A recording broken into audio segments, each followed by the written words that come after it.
Mirá lo que te cuenta Enjuta. Te dice que podés tocar la guitarra, que podés pasar la aspiradora, cocinar, transformar tu cocina en una pista de baile, hacer malabares o hacerte un jugo. Lo que quieras, pero hacelo en casa. Quédate en casa con Enjuta. Enjuta, toda una vida contigo. Vamos a retomar entonces nuestra comunicación vía Zoom con Turco Abdala. ¿Estás por allí? Sí, acá andamos. Bien, fantástico, porque la verdad que en la tarde incluso nos quedamos conversando bastante sobre el tema. Nos planteabas, antes de ir a la pausa, que tuve que apurar un poquito, perdón por eso, No hay pero problema. que bueno, que hay un, entre lo que es la actuación policial estipulada, protocolarizada, y lo que Sí. después es, bueno, algunas situaciones o marcos donde el protocolo puede variar. Pareciera haber una cosa media de interpretación librada al sentido común. ¿Eso se puede salvar con alguna especificidad protocolar o no necesariamente? Mirá, se puede, pero te quería y les quería contar a todo el Sí, panel lo siguiente. Vos fijate, tenés las instrucciones del fiscal que establecen los mecanismos de detención. Tenés el Código de Procedimiento Penal, el Código de Proceso Penal, que también establece un mecanismo de detención. Tenés el manual de protocolo, el protocolo entre el ministerio y la policía, el ministerio y los fiscales y policía, que también establece con claridad el mecanismo de detención. Tenés la ley de procedimiento policial, la ley orgánica policial. Pero para Turco, ¿cuántas formas Cargado de de detener normas. hay? No hay es una locura. Con razón, no, hay No, dudas. pero a lo que voy es, ¿Qué porque manual hay que sacar nosotros, según qué situación? claro, no, porque nosotros todos tenemos la tendencia, periodistas, comunicadores, abogados, de que tiene que venir una ley. Tenemos que sacar una ley, un protocolo. A ver, Sí. flaco, tenemos 70 ¿Y no protocolos, será que ese normas. es el problema, que hay demasiados? Bueno, lo que yo creo que no, digo, que creo que francamente hay un tema que tiene que ver con con el accionar profesional. Y creo que, por darte un parámetro, que esto es muy difícil. O sea, cuando vos haces una detención a alguien que está en estado de belicosidad, que está Sí. completamente energizado, comillas, es muy difícil saber cuál va a ser el procedimiento. Y yo creo que los policías actuaron, si vos querés, con un extremo de respeto por la persona. Capaz que si hubiera sido yo, capaz que yo lo esposaba, porque yo decía, bueno, tomo el recaudo. No lo tomaron creyendo que en realidad lo único que iba a pasar era que lo trasladaban al Maciel y el Maciel se iba a ocupar. Por eso en el fondo, y probablemente disienta con alguno de ustedes, me duele lo que dice el director del Maciel. Porque, a ver, por más que luego se retracta, pero decir que tratar de que esto es poco profesional. A ver, poco profesional y te metieron 2 chumbos y casi te matan un policía y hubo que terminar quitándole la vida al tipo porque el tipo estaba completamente sacado y estaba a punto de seguir baleando a un policía más. Me parece que la simetría es la realidad. O sea, Nietzsche, la realidad la juzga en la realidad, nada más que la realidad. Acá lo que tenías era un tipo muy violento que nadie podía prever que estaba en esas condiciones, que radicaliza su comportamiento, que le roba un arma a uno, que le mete un chumbo a uno, que al otro lo tiene. Bueno, es más, yo he sentido parte de los procedimientos, por razones de trabajo, de cómo se le pide que deponga su comportamiento y se le hace un llamado de advertencia. O sea, ni siquiera se hace una agresión, un ataque en todo caso. Si vos decís, bueno, esto entra en la legítima defensa neta. No, se le pide, por favor, deponga de su comportamiento porque usted así, y bueno, y ni con eso. Es una situación de esas que yo diría imprevisibles, Bien. absolutamente A ver, imprevisibles. Verónica, que Si tiene la una duda. situación, Abdala, si la situación no era de detención, una vez que esta persona, vamos a suponer, bueno, se baja, va a la emergencia, ¿el problema, tú lo decías allí, pasa a ser del Maciel o estos efectivos No. se quedan custodiando y se quedan allí, bueno, verificando que no suceda algo que podía haber sido peor si realmente ingresa a la emergencia y hace alguna de estas acciones dentro de la emergencia? Y yo creo que por allí pasa el planteo del director del Maciel, ¿no? Cuando en realidad él está hablando, lo interpreto yo, desde el lugar de los que trabajan en la salud, de los que trabajan en ese centro de salud, que una y otra vez están enfrentados a problemas de este tipo. No importa si venía en calidad de detenido o no, porque los otros hechos que se han registrado han sido con personas que estaban incluso, bueno, ya procesadas y que eran reclusos que habían sido trasladados hasta allí para internación. Creo que la interpretación que cabe es, bueno, él no está cuestionando el operativo, está diciendo, nosotros los trabajadores de la salud no tenemos medidas suficientes de seguridad para enfrentarnos a estas personas. Y otra pregunta que me hago es si realmente cuando están frente a estas situaciones los patrulleros tienen que hacer traslados o deberían esperar en el lugar un equipo de salud que refuerce, que diagnostique en una primera instancia, bueno, bajo qué circunstancias está esta persona, ¿no? Primero te contesto lo primero. No puedo trabajar sobre la generalidad de los casos porque en la generalidad así no es el debate imposible, es el debate socrático imposible. Segundo, él denuncia públicamente, dice, las pésimas condiciones de seguridad con las que fue trasladado un detenido a nuestra emergencia. No sé qué quería que se lo llevara en un remis o quería que hubiera no sé qué tipo de contenedor. El detenido robó el arma a los policías que lo trasladaron y disparó en ambos casos a la entrada de la emergencia. O sea, es de este caso que estamos hablando. En este caso, en realidad, podrías haber sido tú. Podrías haber sido tú que estabas en un estado en un estado de alienación y de repente nos tienen que contener.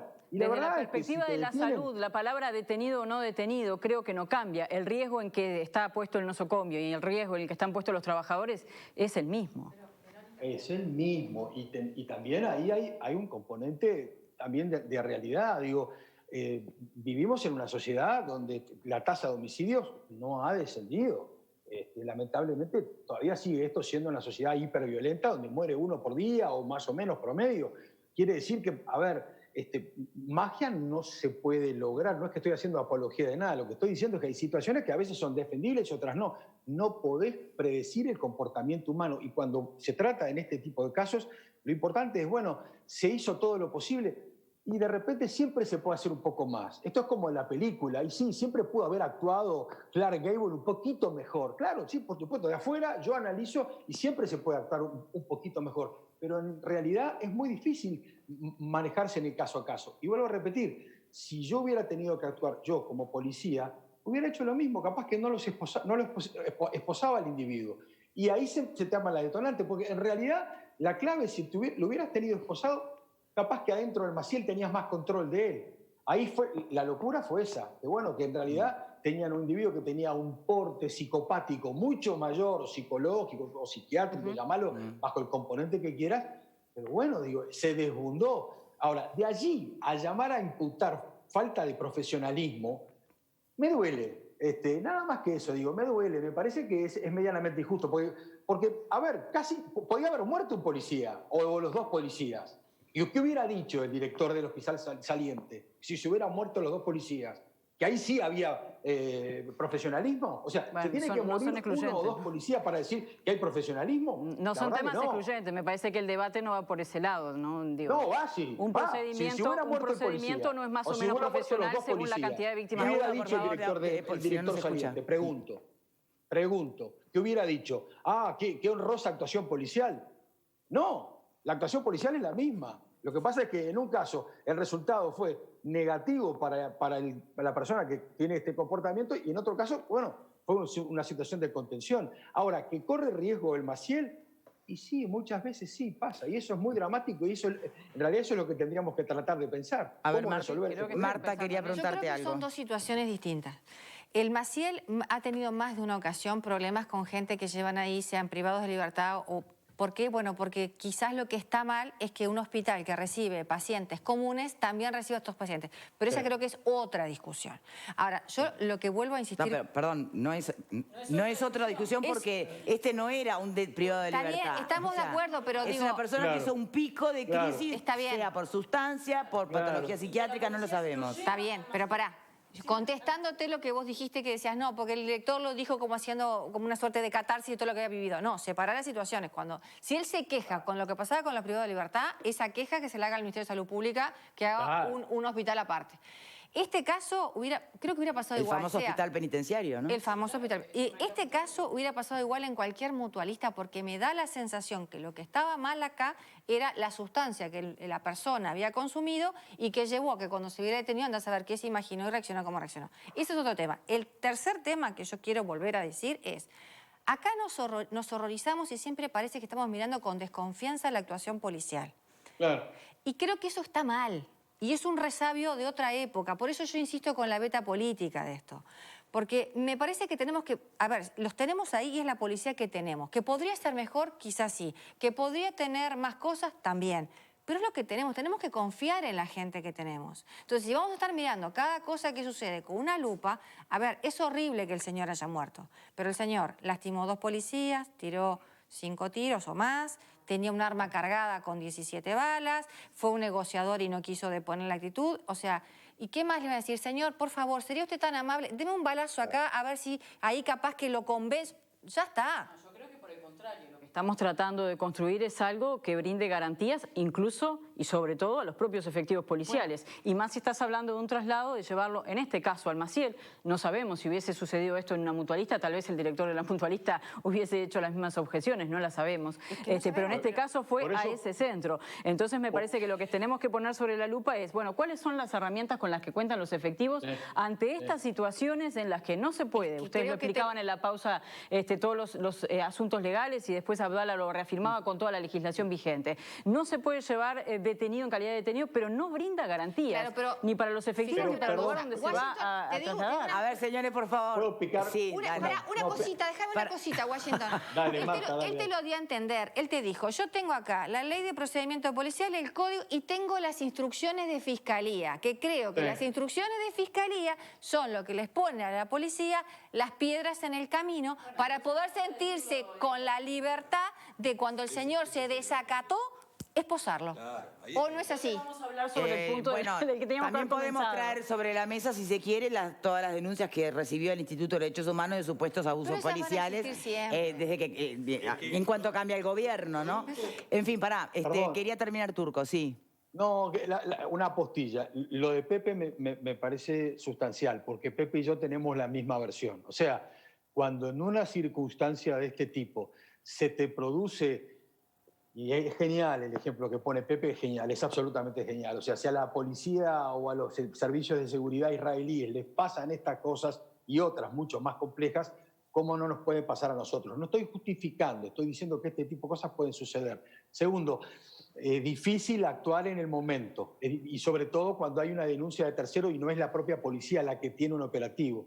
Tercero, es probable que haya barullo legislativo, es probable que haya lo que Marta sugiere, que la ley de procedimiento, que las instrucciones por un lado, es probable que haya que ordenar todo esto, porque francamente legislación sobra, o sea que no es un tema desde el punto de vista legislativo. Y cuarto, a manera de colofón, en la medida, suena obvio esto, pero en la medida en que formemos mejor a nuestra policía, la capacitemos mucho más, va a estar más preparada ante situaciones de esta naturaleza. Porque, a ver, la adrenalina, el momento de tensión, es muy difícil actuar in situ en ese tipo de circunstancias muy adversas. Entonces, cuanto más formados y preparados estén, seguramente más garantías para el Estado de Derecho y para la sociedad en su conjunto. Patricia Rodríguez, justamente la presidenta, ¿no? De CIFOM. Sí. Manda mensaje. Muchas veces son los propios médicos que obligan a sacarle las esposas a los detenidos que se llevan. Si no, dicen que no los atienden.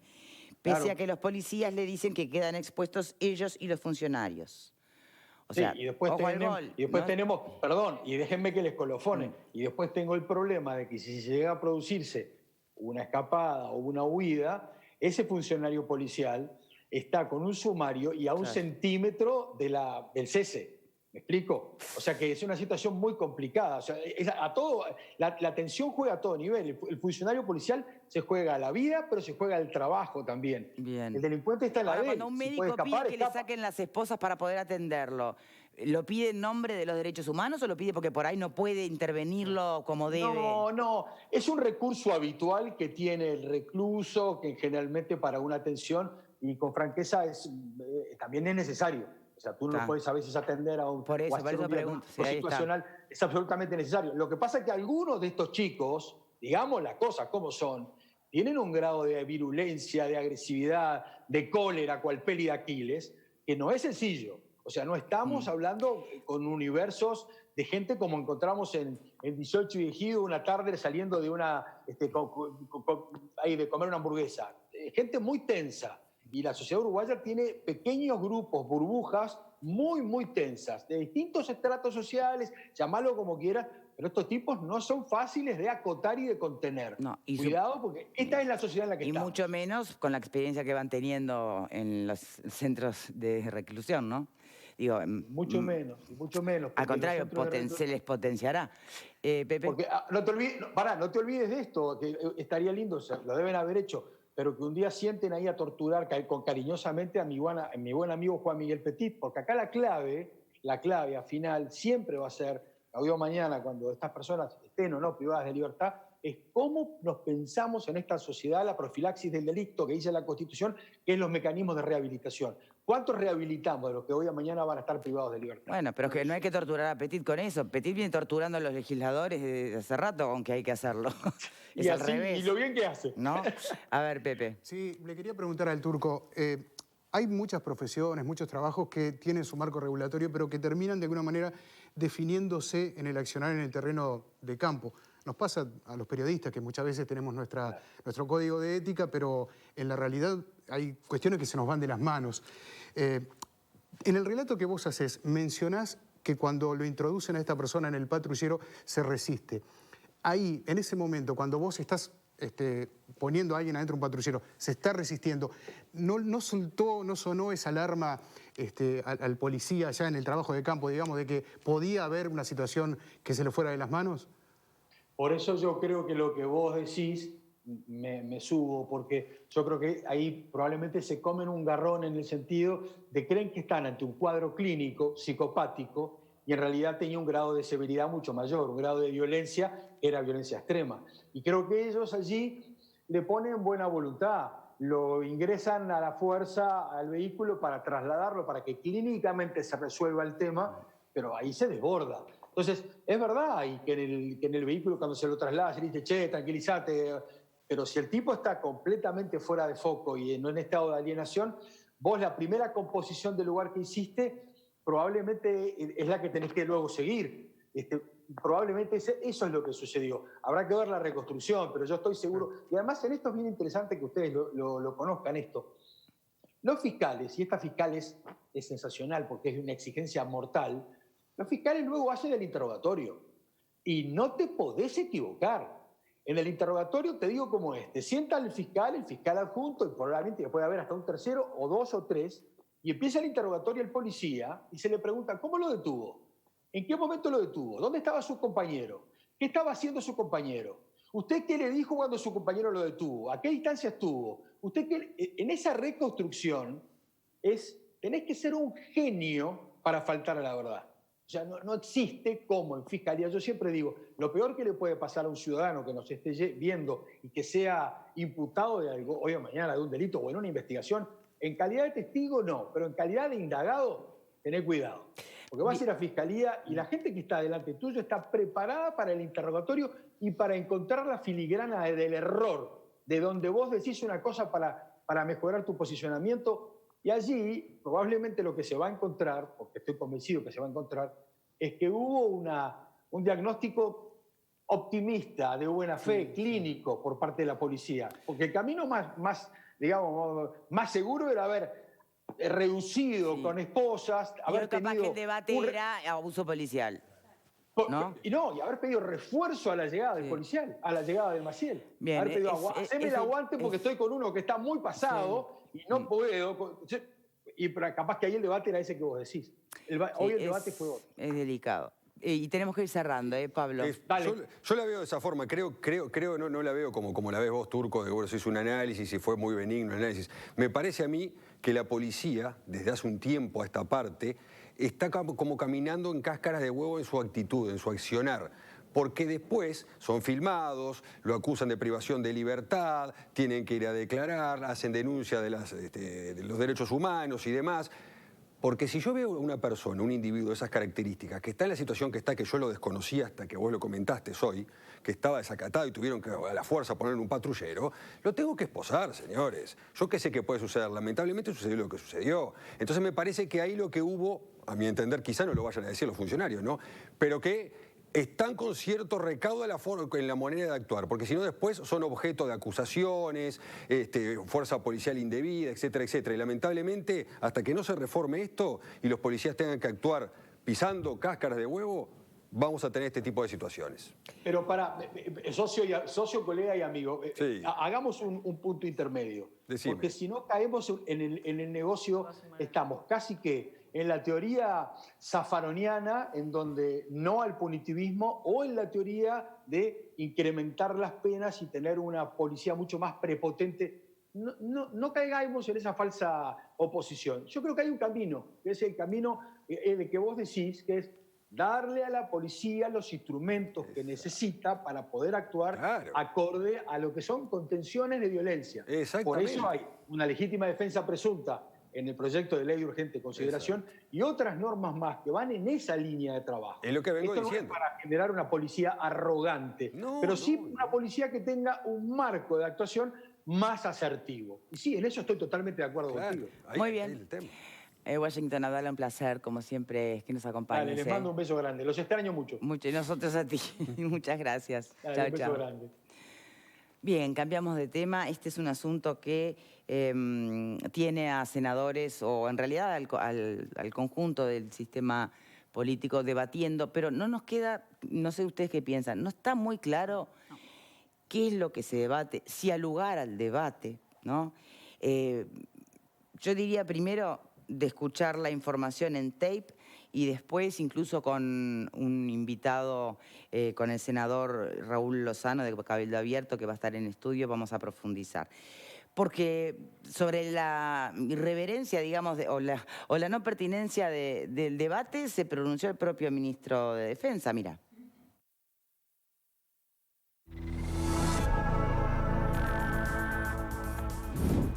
A mí me ha sorprendido en el sentido de que me parecía que se estaba dando un debate sin saber las normativas vigentes o sin tener en cuenta las normativas vigentes.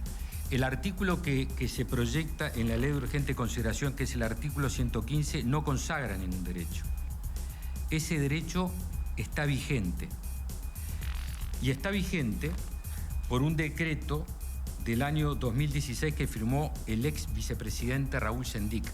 Textual leo: los oficiales del Ministerio de Defensa Nacional en actividad y en situación de retiro hasta los 4 años de producido del mismo estarán eximidos de obtener el TATA, que es la tenencia, y el permiso de porte, eximidos de la tenencia y el permiso, rigiendo la misma limitación que para los civiles en cuanto a cantidad de armas que podrán adquirir. Es decir, que actualmente, por un decreto del año 2016, existe este derecho con una amplitud inclusive superior a la que plantea este artículo. Me llamaba la atención de que no estuviera en consideración que este derecho, que aparentemente se consagra a partir de la LUC, es un derecho que existe a partir del gobierno anterior en un grado de extensión muy importante.